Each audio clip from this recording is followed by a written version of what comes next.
Hey, everyone.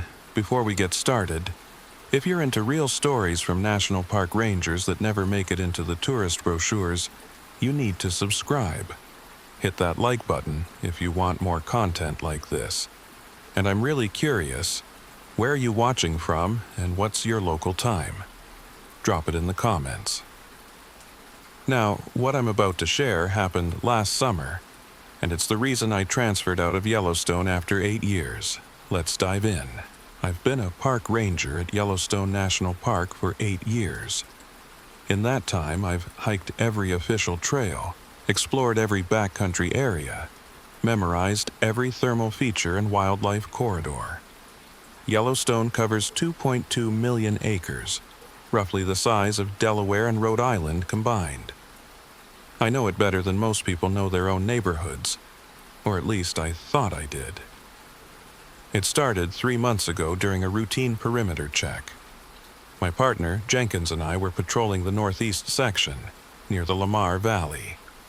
Beautiful area, rolling grasslands, the Lamar River cutting through, bison herds that look like something out of the Pleistocene. We were checking on a reported illegal campsite about 6 miles off the main trail. GPS is acting weird, Jenkins said, tapping his unit. Keeps losing signal. Probably the trees. You know how it gets in the dense sections. But we weren't in a dense section. We were in open grassland with clear sky above us. No reason for GPS failure. We found the illegal campsite easily enough. Abandoned tent, food wrappers, the usual mess left by people who think wilderness means no consequences. We documented it, packed out the trash, and started heading back to the main trail. That's when I saw it. A trail marker. Official Park Service design. Wooden post with a directional arrow and trail designation. But the designation was wrong. Trail 49B, I read aloud. Jenkins, do we have a Trail 49B? He checked his map. We carried detailed topographic maps with every official trail marked. No Trail 49. We go from Trail 48 to Trail 50, and we don't use letter designations in this sector. I examined the marker more closely. It looked authentic. Same weathering, same construction style, same paint as all our other markers, but it pointed northeast into an area my map showed as restricted wilderness. No trails, no facilities, no public access. Probably an old marker, Jenkins suggested. From before they reorganized the trail system. That made sense. Yellowstone's trail system had been reorganized multiple times over the decades. Old markers occasionally turned up in forgotten corners of the park. But something bothered me. The marker didn't look old. It looked recently maintained. And when I looked in the direction it pointed, I could see what appeared to be a well-worn path leading through the grass. We should report it, I said. Get maintenance to remove it before tourists follow it into restricted area. Good call. Let's GPS the location and... Jenkins stopped mid-sentence. His GPS unit was showing something impossible. According to the screen, we were standing in the middle of Yellowstone Lake, 30 miles from our actual position. What the hell? He powered it down and restarted it. Same result, Yellowstone Lake. I checked mine. Same thing. Both units were showing us in completely wrong locations. Equipment malfunction, Jenkins said, but he sounded uncertain. Both units failing the same way? That's unusual. I looked back at Trail 49B marker. The path beyond it was more visible now, like it was coming into focus. I could see it winding through the grassland, disappearing over a low hill about a quarter mile away. What if it's not a malfunction? I said quietly. What do you mean? What if we're exactly where the GPS says we are? Not physically, but I don't know. Spatially, dimensionally? Jenkins laughed, but it was nervous. You sound like those conspiracy theorists who think Yellowstone is a government experiment or alien base or whatever. I'm just saying the GPS is telling us we're somewhere we're not. The trail marker is pointing to a path that shouldn't exist. And look, I pointed at the sky. The sun's in the wrong position. He looked up. The sun, which should have been to our west in late afternoon, was almost directly overhead. Like it was noon instead of 4 p.m. Okay, Jenkins said slowly. That's definitely wrong. We should head back. Right now. But I couldn't stop looking at that trail. Something about it pulled at me. A feeling I couldn't quite name. Not curiosity exactly, more like recognition. Like I'd been there before, even though I knew I hadn't. 5 minutes, I said. Let's just see where it goes. Document it properly so we can file a complete report. Sarah, that's a terrible idea. We don't know what's out there. If our GPS is malfunctioning, we could get lost. We won't get lost. We'll stay in sight of this marker. 5 minutes out, 5 minutes back. I started walking before he could argue. After a moment, I heard him cursing under his breath and following. The path was clear once you were on it. Packed earth, slightly worn, the kind of wear you get from regular foot traffic. But who was walking here? The area was restricted. No tours, no authorized access. Even rangers rarely came out this far unless responding to specific incidents. We crested the low hill and stopped. Beyond was a valley. Not a large valley, maybe a mile across, but one I'd never seen before.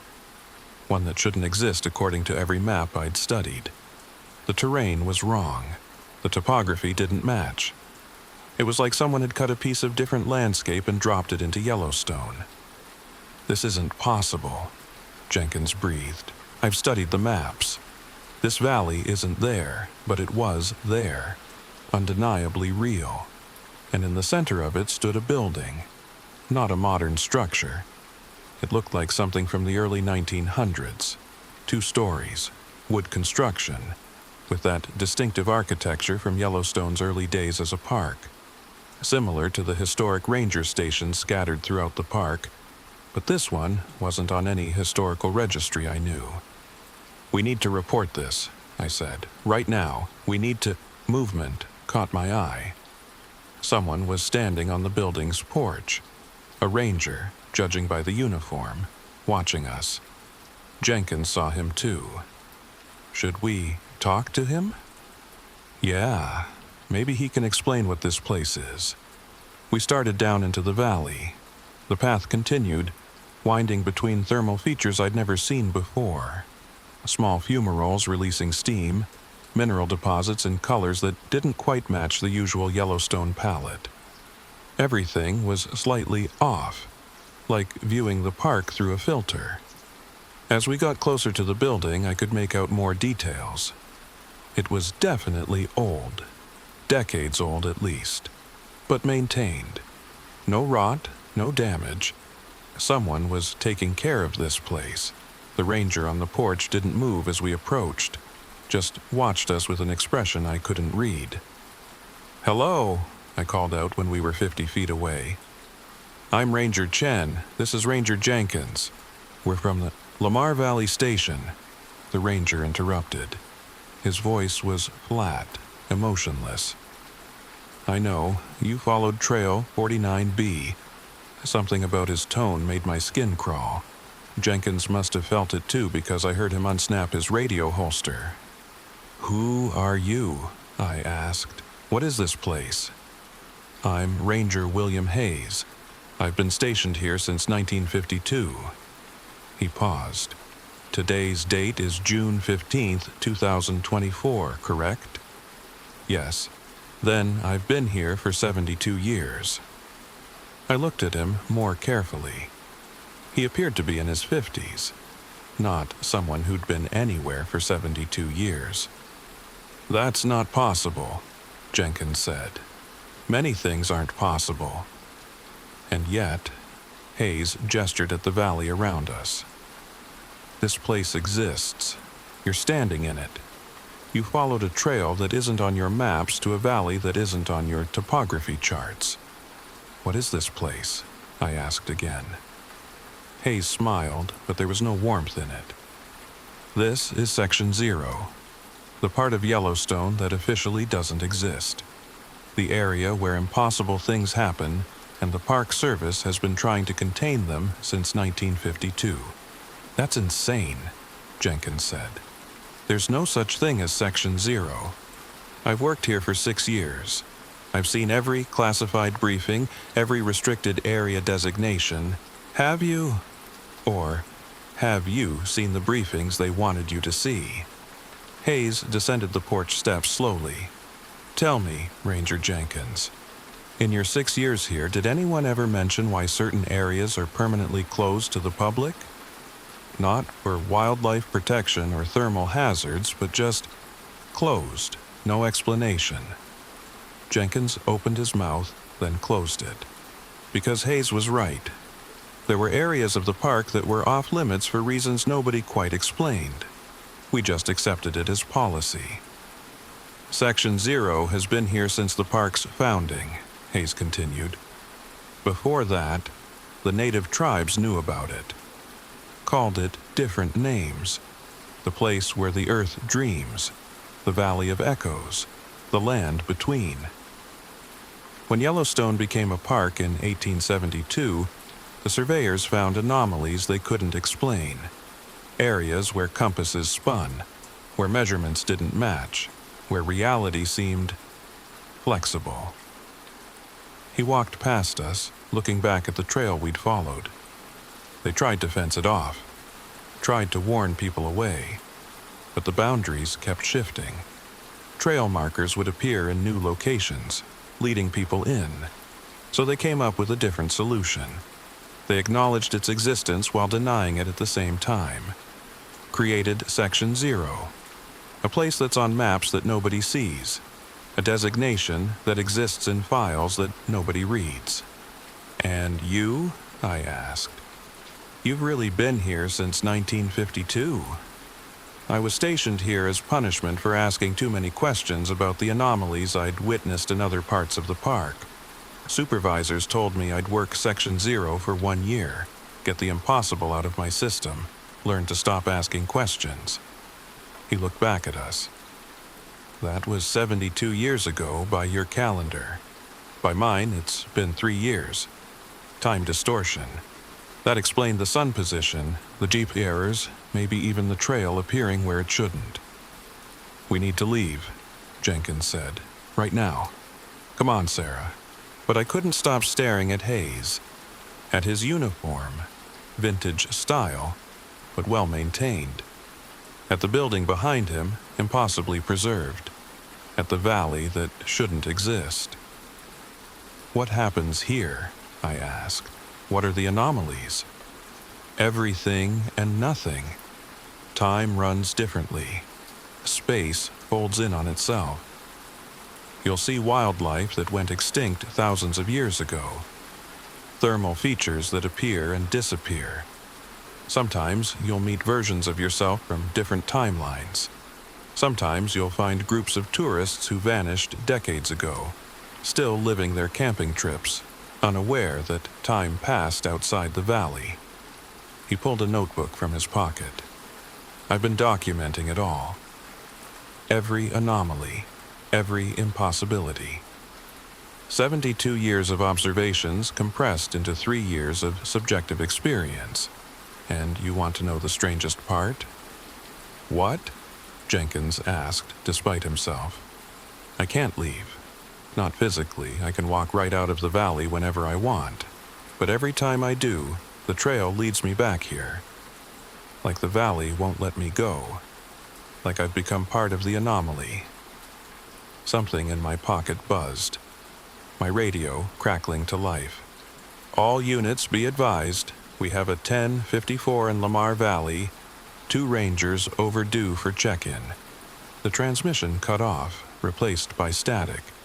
Then another voice came through. My voice. This is Ranger Chen. We're in Section 0.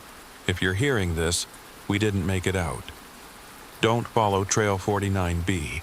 Don't trust the markers. The valley keeps what enters. Jenkins grabbed my radio. What the hell was that? Your future, Hayes said simply. One of your possible futures. Section 0 shows you things that haven't happened yet, or things that happened in different timelines. The radio picks up transmissions from all of them. The static continued, cycling through different voices. Some I recognized, other rangers I worked with, some I didn't. All of them sounding scared, lost, warning people away from Section 0. How do we get out? I asked. You can always get out. The question is whether you take the knowledge with you, or whether you forget like all the others. Forget? Most people who find Section 0 don't remember it afterwards. Their minds can't process the impossibilities. They walk back out to the main trail, and by the time they reach their station, they've rationalized everything they saw. GPS malfunction. Got turned around. Must have been dehydrated. The human brain is very good at explaining away things that shouldn't exist. But you remember, I said, I was here too long. Let the anomalies sink too deep. By the time I tried to leave, I was part of Section 0. And Section 0 doesn't let go of what belongs to it. Jenkins was backing away slowly. I'm leaving. Right now. You coming, Sarah? I looked at Hayes, at the valley, at the building that shouldn't exist. If we leave, will we forget? Probably. Most do. You might have vague memories, might feel like you experienced something strange, but the details will fade. The specific knowledge will become dreamlike, unreal. And if we stay, Hayes' expression darkened. Then you become like me, trapped between moments, watching time flow differently inside and outside, documenting impossibilities that nobody will believe. The valley is beautiful, Ranger Chen, but it's also a cage. My radio crackled again, a different voice this time, my supervisor, Ranger Martinez. Sarah, if you can hear this, get out of there. Section 0 has claimed 14 Rangers since 1952. Most walked out and forgot. 2 stayed too long and couldn't leave. Don't become the third. The transmission dissolved into static. He knows, I said. Martinez knows about this place. All the senior Rangers know, Hayes confirmed. They're the ones who remove the trail markers when they appear, who redirect tourists who stumble too close, who maintain the fiction that Section 0 doesn't exist while simultaneously protecting people from finding it. He paused, but the markers keep appearing. The valley keeps calling, and every few years someone follows the trail. Jenkins grabbed my arm. Sarah, please. We need to go, before we forget how to leave. He was right. The longer we stayed, the more I felt myself accepting the impossibility. The valley was starting to feel normal. The building, the thermal features, Hayes himself, all of it was becoming just another part of Yellowstone in my mind. That's how it trapped you. Not with force, but with acceptance. It made the impossible feel possible until you couldn't tell the difference anymore. Okay, I said. We're leaving. Hayes nodded. Follow the trail back the way you came. Don't stop. Don't look back. And when you reach Trail 49B marker, remove it. Burn it if you can. It won't stop the valley from calling others, but it might buy a few months before new markers appear. What about you? Jenkins asked. Can we help you? I'm beyond help. I'm part of Section 0 now. But you're not yet. So go, while you still remember why you should. We started back up the trail. I forced myself not to look at the valley, not to memorize the features, not to think too hard about what we'd seen. Already it was getting fuzzy. Had there really been a building? Or was it just an old ranger station I'd seen pictures of once? Halfway up the hill, I glanced back. The valley was gone. Just normal Yellowstone grassland stretching to the horizon. No building, no impossible thermal features, no ranger haze. "Did you see?" Jenkins started. "See what?" He looked at me, confused. I'm not sure. Why are we walking uphill?" "Checking on that illegal campsite, remember?" "Right, yeah, the campsite." But he sounded uncertain, like he was grasping for memories that were slipping away. We reached the Trail 49B marker. It was still there, pointing into the grassland. "We should remove this," I said. "It's not an official trail. Probably just an old marker from the 70s reorganization," Jenkins said. "I'll radio maintenance." I pulled the marker out of the ground. The wood came free easily, like it had barely been set. "Let's just take it with us. Document it when we get back." As we walked back to the main trail, I kept the marker, and I kept thinking about what I'd seen, or what I thought I'd seen. A valley, a building, a ranger who'd been trapped for 72 years.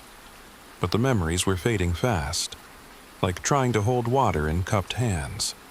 The more I focused, the more they slipped away. By the time we reached our vehicle, I couldn't quite remember why we'd gone off the main trail in the first place. Something about an illegal campsite. We must have handled it. We had the trail marker as evidence of something. Jenkins drove us back to station in silence. Neither of us could quite explain why we felt so uneasy, why the afternoon seemed to have passed in a blur, why our GPS units had been showing wrong locations. Equipment malfunction, probably. It happened, but that night, lying in my bunk at the ranger station, I couldn't sleep. Every time I closed my eyes, I saw grassland stretching endlessly, heard radio static cycling through voices, felt the pull of something calling me back to a place I couldn't quite remember. My phone buzzed. Text from an unknown number. "You took the marker." "Good, but it won't stop. The valley always calls." And eventually, everyone answers. I deleted the message, told myself it was spam, went back to trying to sleep.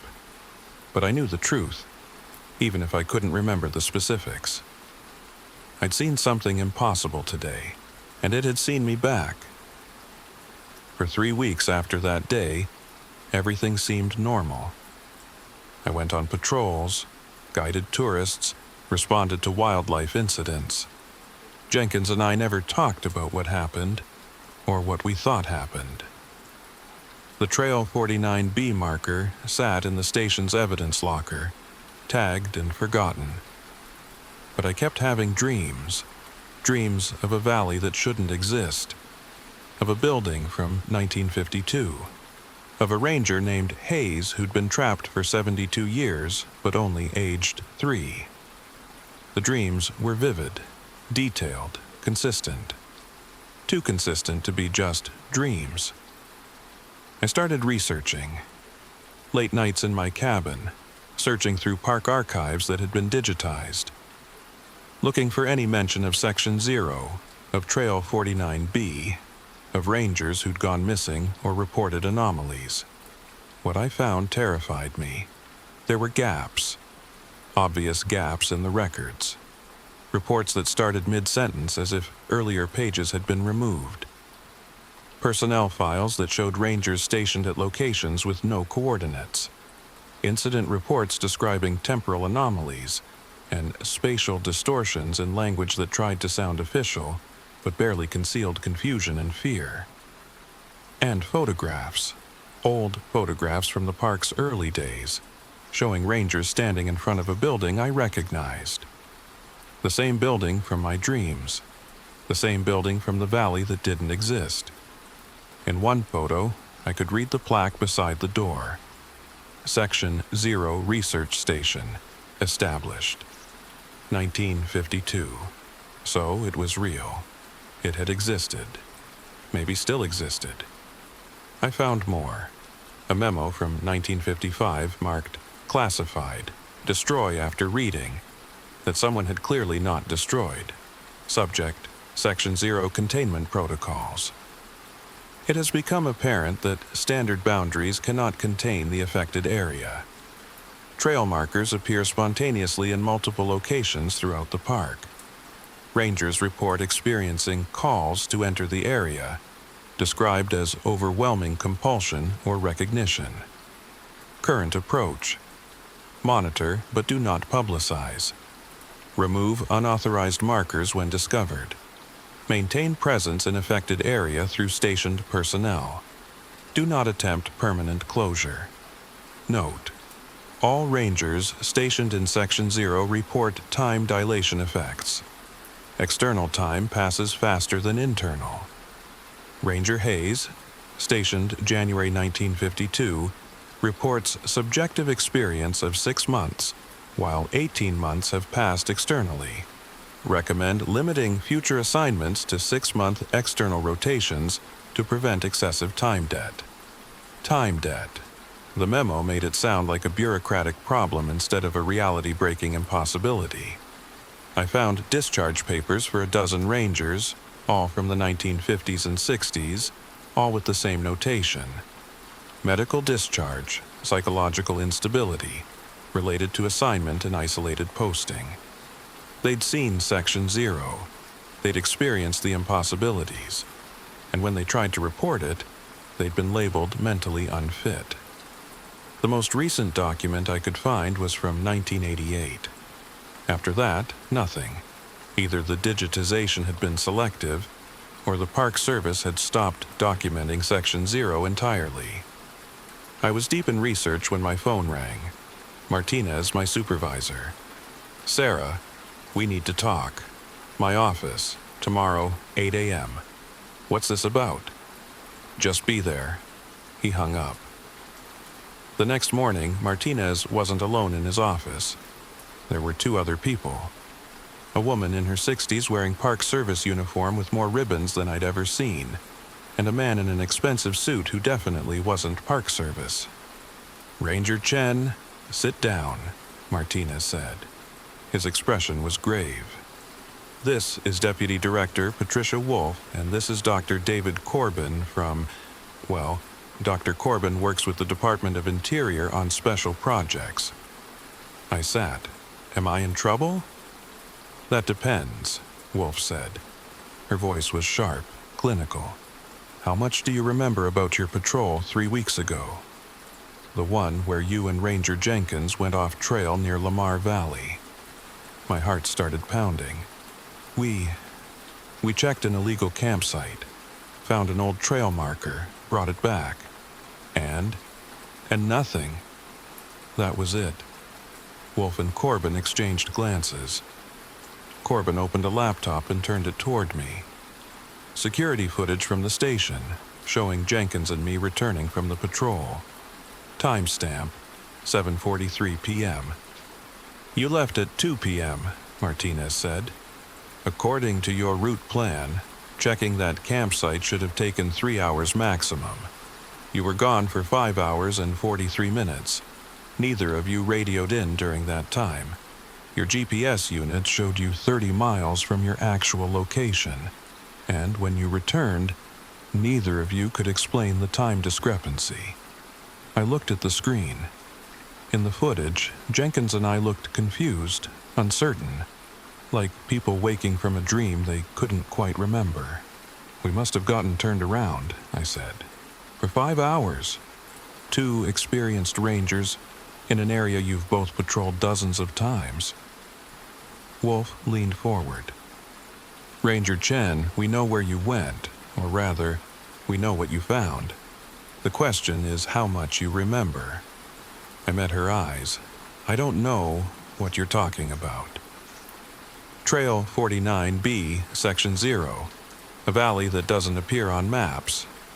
A ranger station from 1952 that somehow still stands. She paused. Ranger William Hayes. Hearing the name spoken aloud broke something loose in my memory. The dreams weren't dreams. They were memories, trying to surface through whatever mental fog had settled over me when I'd left the valley. "It's real," I breathed. "Section 0 is real." Wolf nodded. "Yes. And the fact that you remember, that the suppression didn't fully take, makes you very unusual.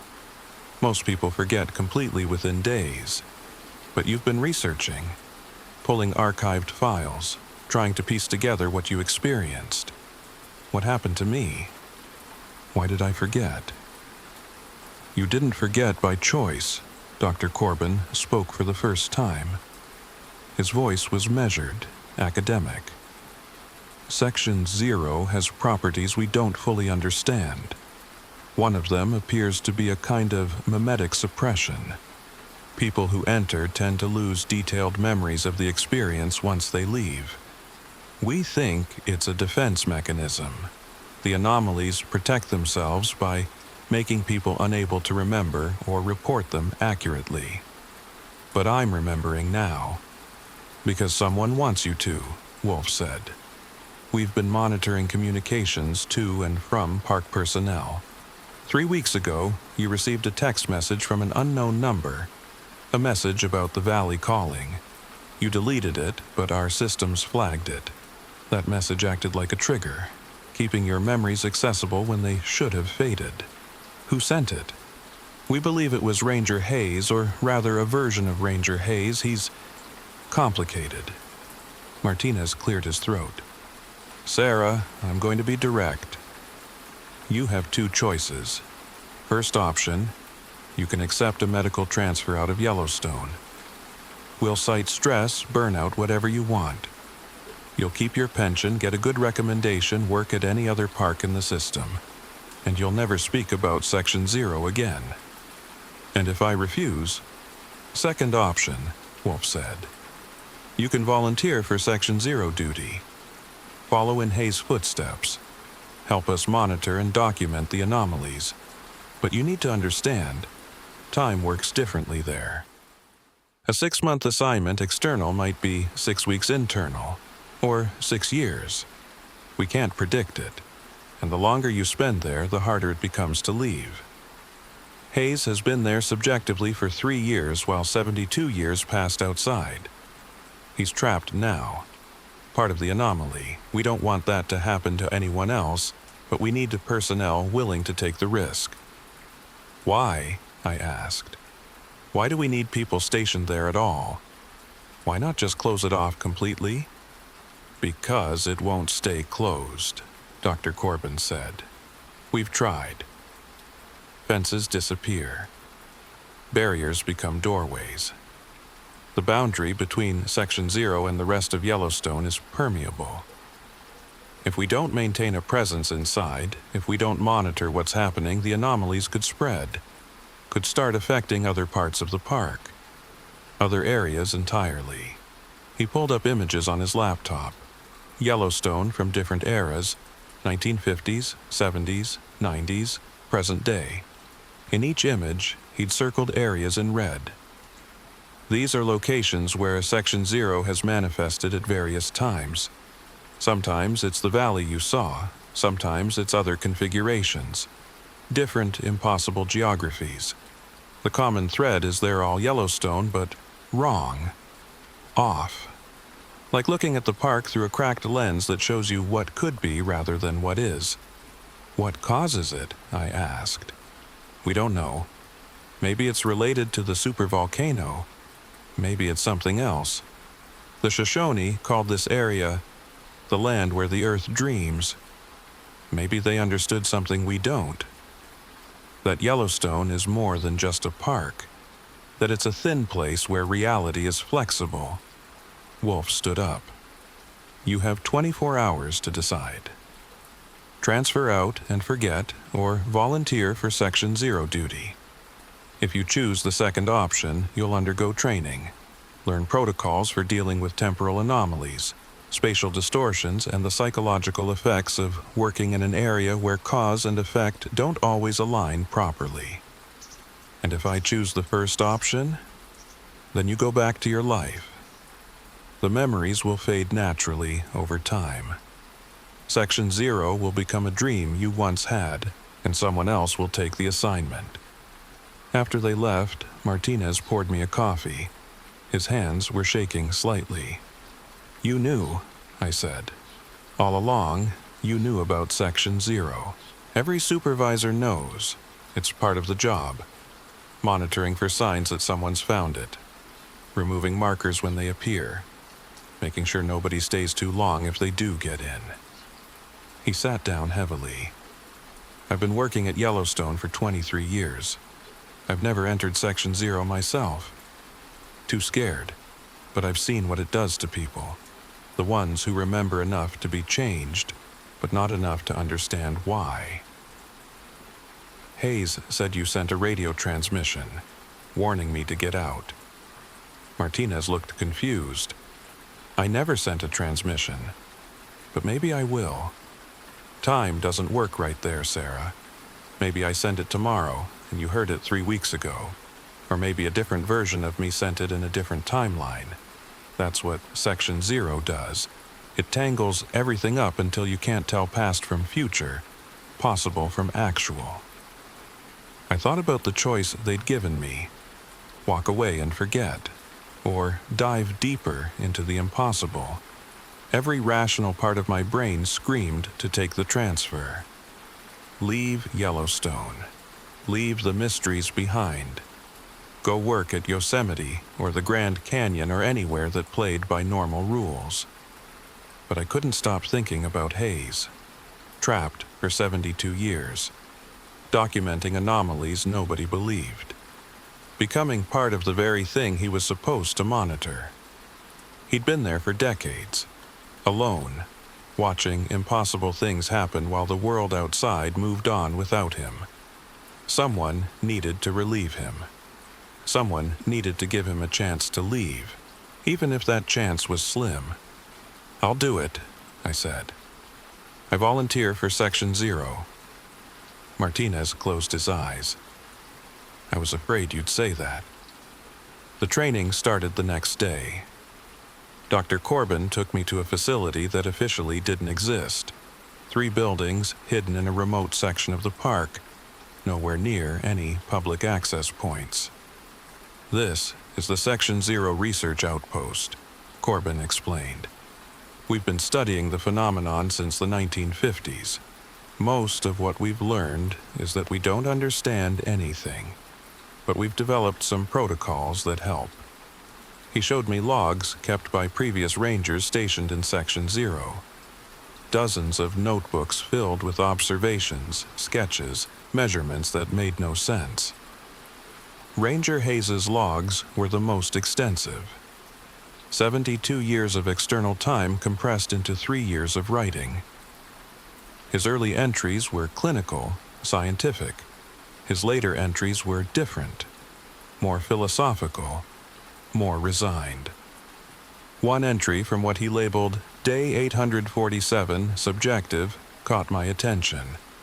"Saw myself today. Not a reflection. Not a memory.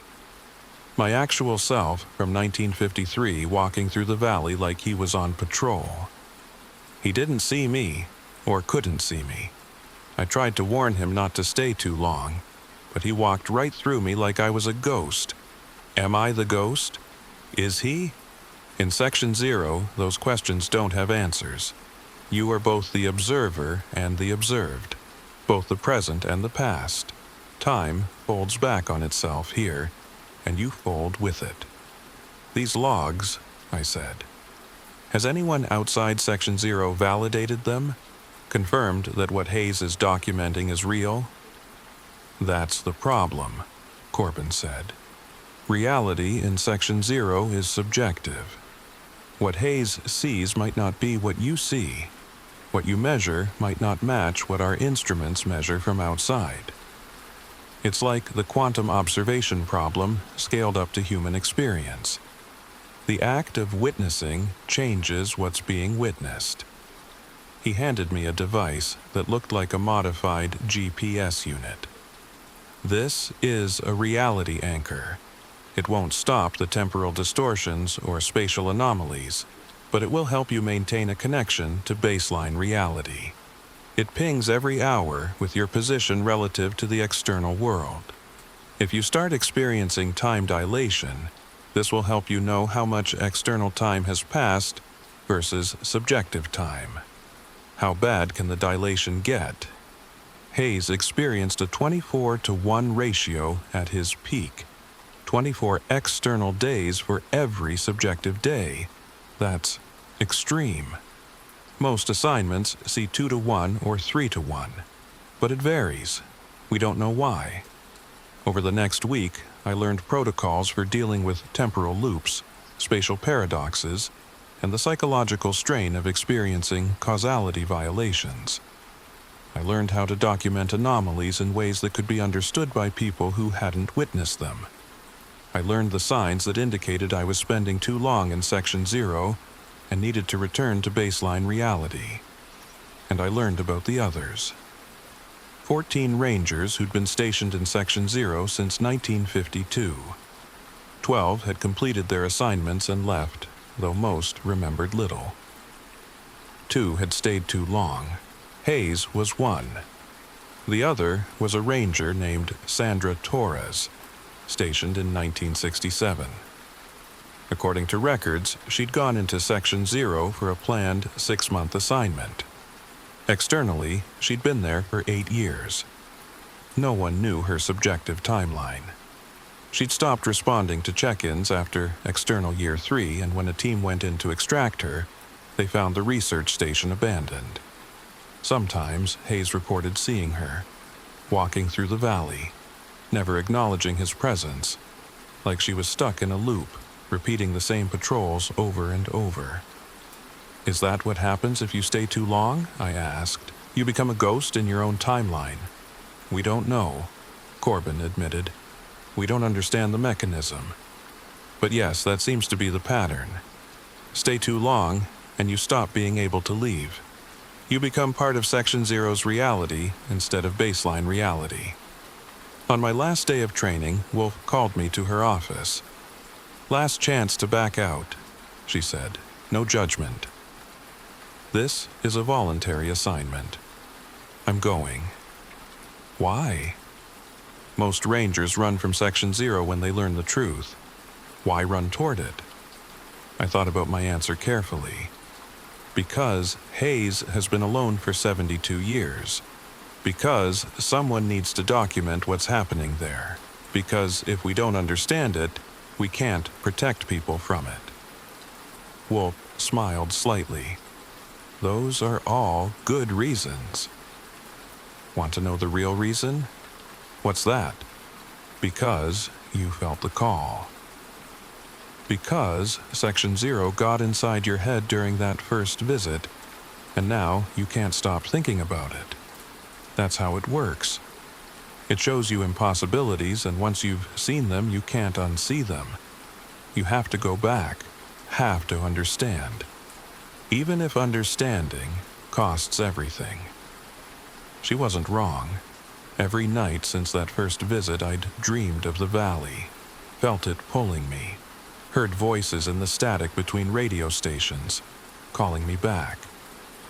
The call is part of the anomaly, Wolf continued. Section 0 wants observers, wants people to witness what's happening there. Maybe that's how it sustains itself. Maybe it needs to be seen to exist. We don't know. But everyone who's worked Section 0 reports feeling the pull, the need to return. And if I resist, then you spend the rest of your life wondering what you missed. What impossible things you could have witnessed. That's almost worse than going in. The next morning, Jenkins caught me before I left. I heard you volunteered, he said. Section 0 duty. Yeah. Why? We got out, we forgot. That should have been the end of it. I couldn't forget. Not completely, could you? He was quiet for a moment. I have dreams. About a valley, about a ranger who's been there for decades. But I thought they were just dreams. They're memories. from the first time we went in. So it's real. All of it. Yeah. Jenkins looked scared and relieved, like having confirmation was better than uncertainty, even if the truth was terrifying. "Come back, okay?" he said. "Don't become like Hayes. Don't get trapped there. I'll try." But I wasn't sure I believed it, because I could already feel the pull getting stronger. Could feel Section 0 calling me back to finish what I'd started. And part of me, a part I didn't want to examine too closely, wanted to answer that call, wanted to see what impossible things waited in a valley that shouldn't exist, wanted to understand the mysteries that had trapped Ranger Hayes for 72 years. Even if understanding meant never coming back. I entered Section 0 on July 15th, 2024. According to my reality anchor, I was supposed to stay for 6 months external time. Do a full rotation, document everything I observed, then return to baseline reality for debriefing. Simple. Routine, just like any other assignment. I knew better. The trail marker appeared exactly where I'd found it the first time.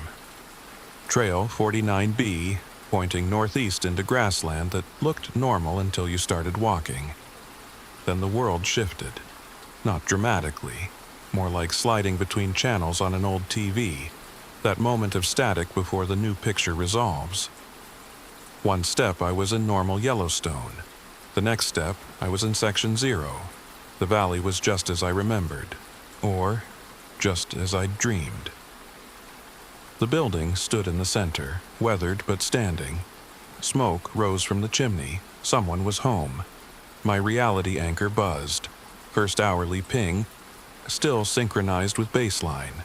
1 hour internal, 1 hour external. For now. I walked down into the valley. The thermal features were more active than during my first visit. Small geysers erupting on irregular schedules, mud pots bubbling with colors that didn't match any mineral I knew. The air smelled wrong. Not bad, just wrong. Like someone had mixed the scent of pine and sulfur and added something else I couldn't identify. Hayes was waiting on the porch like he'd known I was coming. "Ranger Chen," he said. "I wondered if you'd remember enough to come back. You sent that text message, kept the memories accessible. I sent several messages, across several timelines. You're the first one who actually responded." He descended the steps. "Come inside. We need to talk about how Section 0 works before you start experiencing the serious distortions." The interior of the research station looked frozen in 1952. Old equipment, paper files, a radio that shouldn't work but crackled with static anyway. One wall was covered in maps, Yellowstone from different eras with sections highlighted and annotated. "This is how Section 0 manifests," Hayes explained, pointing to the maps. "It's not one valley, it's hundreds of valleys occupying the same space across different timelines. Sometimes you'll be in the version you saw your first visit. Sometimes you'll shift to different configurations. The building is the only constant. It exists in all versions. Why? Because we built it here. Or we will build it here. Time doesn't work linearly in Section 0. The building exists because we needed it to exist, so it retroactively always existed. That's how this place thinks." He pulled out notebooks, dozens of them, filled with 72 years of observations. "These are my logs. Everything I've documented. Read them. Learn from my mistakes. And whatever you do, don't stay longer than 6 months external. That's when the time debt becomes insurmountable. What happens after 6 months? You start forgetting how to leave. The boundary becomes unclear. You're not sure which direction leads back to baseline reality and which direction leads deeper into the anomaly. That's what happened to me. I stayed 7 months external, thinking I could handle a bit more documentation. By the time I tried to leave, I couldn't find my way out. Been here ever since." "What about Sandra Torres?" The ranger who vanished in 1967. Hayes's expression darkened. You'll see her. Or versions of her. She's deeper in than I am. Completely lost in the temporal loops. Sometimes she doesn't even recognize herself anymore. He paused. Don't end up like her. Or me. My reality anchor buzzed. 2 hours in, still synchronized 1-to-1. How do I document this? I asked. How do I make people believe what I'm seeing? You don't. That's the problem. Section 0 defies documentation. Photographs come out blurry or show things that weren't there. Video glitches. Even written reports sound insane when you try to explain temporal loops and spatial paradoxes. The best you can do is keep detailed subjective logs and hope someone understands. He handed me a notebook. This is for you. Write everything. Even the things that don't make sense, especially the things that don't make sense. Because that's where the truth lives, in the gaps between rational explanation. Over the next few days, subjective days I was never quite sure about external time, I settled into a routine. Morning patrols around the valley, documenting thermal features that appeared and disappeared, mapping paths that led to nowhere, recording radio transmissions from timelines that probably didn't exist. The reality anchor became my lifeline. Every hourly buzz reminded me I was still connected to baseline reality. The ratio stayed stable for the first week, 1-to-1, 1 hour inside, 1 hour outside. Then it started to drift. Day 8, subjective, my anchor buzzed and displayed. External, 9 days, 4 hours. Ratio, 1.15-to-1. Time was moving faster outside than inside. Not dramatically, but noticeably. For every hour I experienced, nearly an hour and 10 minutes passed in baseline reality. It's starting, Hayes said when I showed him. The time debt. It'll get worse the longer you stay. By month 3, you'll be at 2-to-1 or 3-to-1. By month 6, maybe 5-to-1 or 10-to-1. That's why they limit assignments. Push it too far and you age slowly while the world ages fast. What's your ratio now? 24.1 on average. Sometimes it spikes higher. I've experienced 3 years while 72 passed outside. At this rate, I'll be here for centuries external before I die subjectively. And Section 0 will keep me functioning that whole time because it needs observers. That night, I had my first encounter with a temporal loop. I was walking the perimeter of the valley when I saw someone ahead of me. A ranger in modern uniform. As I got closer, I realized it was me, not future me or past me, but present me. Walking the same patrol route I was walking. I called out. She didn't respond. Just kept walking, checking the same thermal features I'd checked an hour ago. I ran to catch up, got within 10 feet. She turned slightly, and I saw her profile clearly. It was me, but her eyes were vacant. She was moving through the motions of patrol without awareness, trapped in a loop, repeating the same actions over and over. When I reached out to touch her, my hand passed through. She wasn't solid, just an echo. A recording of an action I'd taken, or would take, replaying endlessly in Section 0's warped timeline. I ran back to the research station. Hayes was on the porch watching. "You saw yourself," he said. It wasn't a question. How is that possible? Section 0 records everything, every action, every decision, every patrol route. Then it plays them back randomly. You'll see yourself doing things you haven't done yet, or things you did hours ago. The temporal echoes get thicker the longer you stay. By month 3, you'll be surrounded by ghost versions of yourself. Is that what happened to Torres? Partially. Torres went deeper. started investigating the source of the anomalies instead of just documenting them. There's a cave system about 3 miles northeast of here. She went in looking for answers, never came back out, but we see her sometimes. Dozens of versions of her, all doing different things, all trapped in different moments. I looked at the maps on the wall. One section was marked in red. Cave system, do not enter. What's in the caves? Whatever's causing Section 0, or maybe Section 0 itself. Hard to tell the difference, but everyone who goes in comes out wrong, if they come out at all. Week 2, subjective, I made my first major discovery. I was documenting a thermal feature, a small geyser that erupted every 7 minutes by my watch but every 3 minutes by Hayes' watch, when the ground opened up. Not like an earthquake. The ground just opened, like someone unzipping reality. Below was another layer of Yellowstone. Or maybe the same Yellowstone at a different time. I could see tourists walking around taking photos of Old Faithful, completely unaware that their reality was separated from mine by a thin membrane of space-time. I watched for 20 minutes. The tourists never looked up, never saw the tier in reality above them.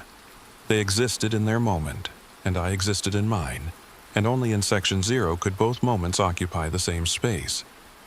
The tier sealed itself slowly, reality knitting back together like a wound healing. Within an hour, there was no trace it had ever existed.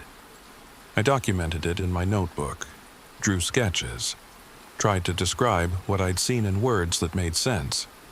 But reading it back, it sounded insane, like bad science fiction. How could I make anyone understand that Section 0 wasn't a place? It was a collection of overlapping moments where all versions of Yellowstone existed simultaneously. My reality anchor buzzed. External, 19 days, 8 hours. Ratio, 1.38 to 1. The time debt was accelerating. I'd been in Section 0 for 2 weeks subjective, but 19 days had passed outside. At this rate, my 6-month assignment would compress to maybe 4 months subjective. Manageable. Probably. I hoped. Week 3, I met Sandra Torres. I was exploring the northern edge of the valley when I saw movement near the tree line. A ranger, female. Her uniform was vintage, late 1960s style. She was checking a thermal feature with equipment I'd only seen in historical photos. "Ranger Torres?" I called out. She looked up. For a moment, her eyes focused on me. Real recognition, not the vacant echo state I'd seen in my own temporal duplicates. "Who are you?" she asked. Her voice sounded distant, like she was speaking through water. "Ranger Chen, I'm stationed here now. I'm trying to help you get out." "Get out?" She laughed, but there was no humor in it. "There is no out. Only deeper. I've been going deeper for..." She paused, confusion crossing her face. "How long?" "It was supposed to be 6 months, but I've been here."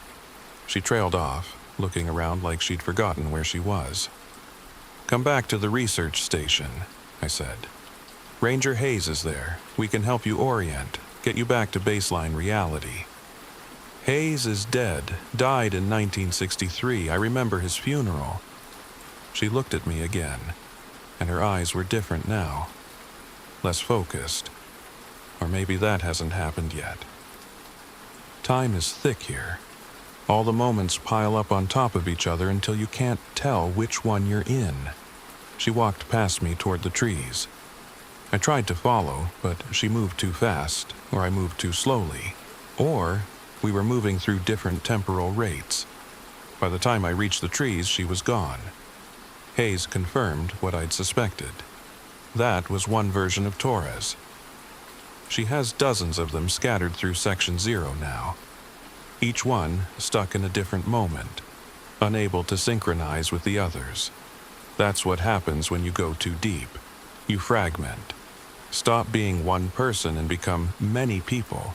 all experiencing different timelines. Can we help her? I don't know. I've tried talking to her versions. Some respond, some don't even see me. She's been lost in Section 0 for 57 years external. Subjectively, could be 5 years, could be 50, could be 500. There's no way to know. Week 4, I found the first body. Not a fresh body. Ancient, partially mummified by the dry conditions but preserved enough to identify as human.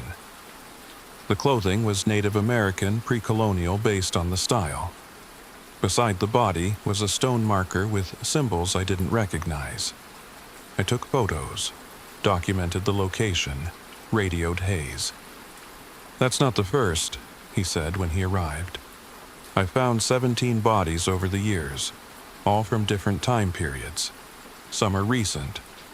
Tourists who wandered in and never left. Some are ancient.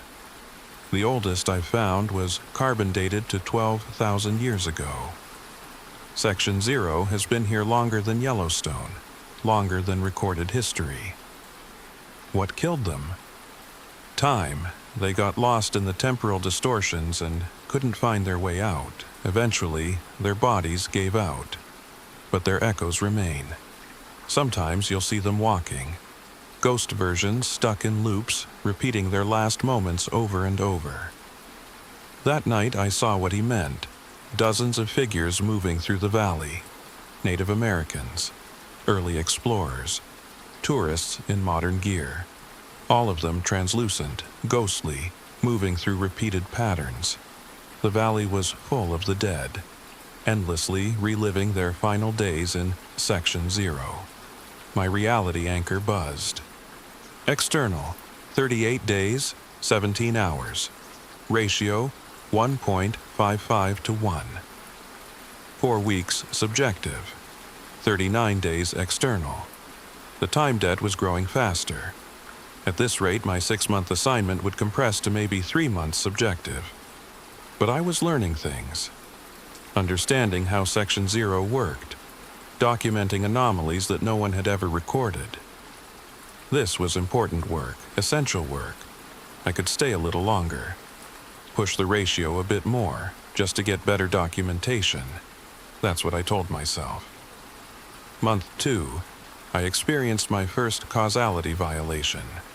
I was writing in my notebook when future me walked into the research station. Not an echo, not a ghost. Solid, real future me. She looked exhausted, older. She'd been here longer than I had. "Sarah," she said, "you need to leave today, right now. Don't wait." What? Why? Because if you stay, you become me. And I've been here too long. I can't remember how to leave anymore. The boundary is unclear. Every direction leads deeper into Section 0. How long have you been here? Subjectively, she paused, thinking. I'm not sure. 6 months? A year? Time doesn't track right anymore. But externally, it's been 8 years. 8 years, Sarah. I went in for a 6-month assignment and I've been here for 8 years. My family thinks I'm dead. The Park Service has moved on, and I'm stuck in a valley that exists in every moment at once. Then come with me. We'll leave together. I can't. I already made the choice to stay longer. This is my past, your future. If you don't leave now, you'll become me. You'll make the same choice I made, and you'll regret it for the rest of whatever time means in this place. She was starting to fade, becoming translucent. Wait. How do I avoid becoming you?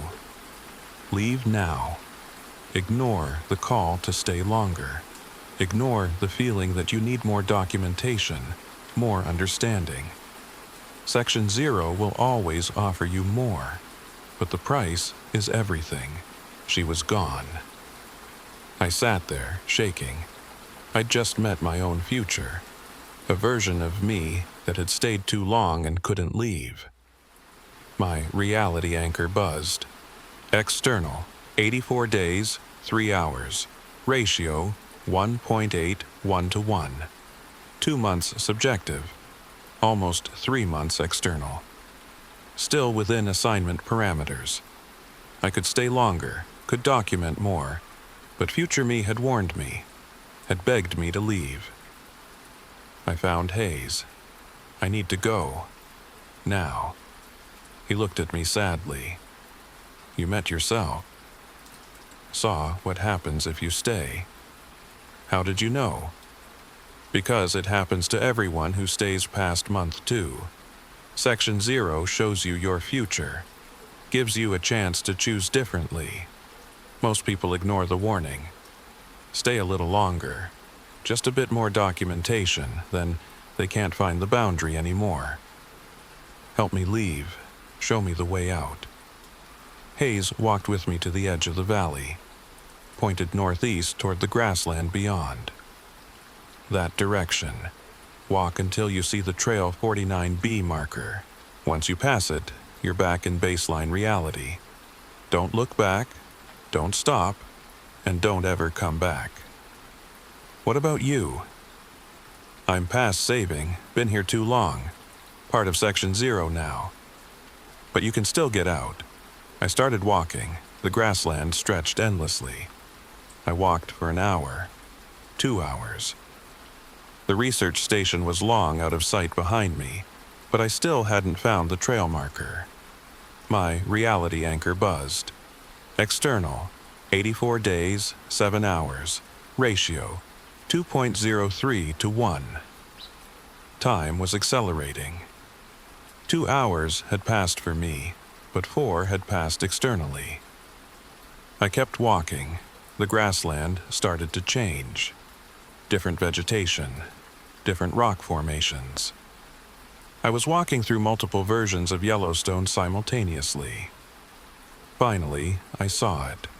Trail 49B marker, pointing back toward Section 0. I passed it, felt reality shift. The world snapped back into normal focus. Normal sky, normal sun position, normal everything. My phone had signal again. 15 missed calls, dozens of messages. I called Martinez. Sarah? Jesus Christ, where have you been? You've been out of contact for 3 months. 3 months?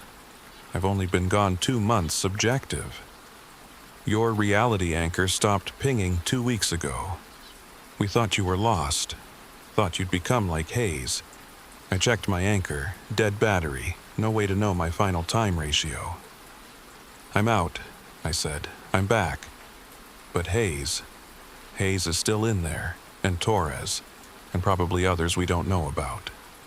They're beyond help, you know that, I did know that, but it didn't make it easier. I spent the next week in debriefing, told them everything I'd seen, everything I'd documented.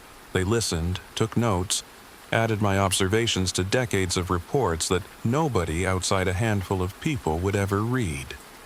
You did good work, Wolf said. Lasted longer than most, without fragmenting. But your time in Section 0 is over. We're reassigning you to a normal posting. What about future assignments? Section 0 still needs observers. We'll find someone else, someone who hasn't been compromised by staying too long. You can't go back, Sarah. If you do, you'll become like Hayes. Part of the anomaly instead of an observer of it. She was right, I could feel it. Part of me was still in Section 0. Part of me would always be there, walking through impossible valleys, seeing myself in temporal loops, experiencing time at wrong rates. I transferred to Grand Canyon National Park. Clean slate, normal geology, no temporal anomalies, no mysterious sections that didn't exist on maps. But I dream about Section 0 every night. Dream about Hayes still documenting anomalies no one will believe. About Torres, fragmented into dozens of versions stuck in different moments. About my future self, lost and unable to find the boundary. And sometimes, late at night, I feel the call, Section 0 pulling at me, wanting me to come back, wanting me to see more impossibilities, document more paradoxes. I won't go back, I can't go back. But part of me, the part that stayed behind when I left, is still there. Still walking those patrols. Still experiencing time at wrong rates. Still trapped in a valley that exists in every moment at once. This is my warning to anyone who works at Yellowstone, or visits it, or feels drawn to places where reality seems flexible. If you find a trail marker that doesn't match your map, turn around. If you see a valley that shouldn't exist, don't enter it. If time starts moving at wrong rates, leave immediately. Section 0 is real. It's been there since before Yellowstone was a park. Maybe before humans walked these lands. It's a thin place where all moments exist simultaneously, where past and future fold into present, where cause and effect become suggestions rather than rules. And it's hungry for observers, for people to witness its impossibilities, for rangers to document what shouldn't exist. Hayes has been there for 72 years, Torres for 57. I was there for 3 months external, 2 months subjective. And part of me is still there, will always be there, walking through valleys that exist in every timeline at once. Seeing myself in loops I haven't lived yet. Becoming part of the anomaly I was supposed to document. That's the truth about Section 0. It doesn't kill you. It doesn't hurt you. It just keeps you. Forever. Experiencing time at rates that make no sense while the world moves on without you. Ranger Hayes is still there. Still documenting. Still hoping someone will relieve him. But no one ever does. Because Section 0 doesn't let go. And once you've seen it, once you've experienced its impossibilities, you can never really leave. Part of you stays behind. Part of you becomes part of the valley that exists in every moment. Part of you becomes part of Section 0. Forever.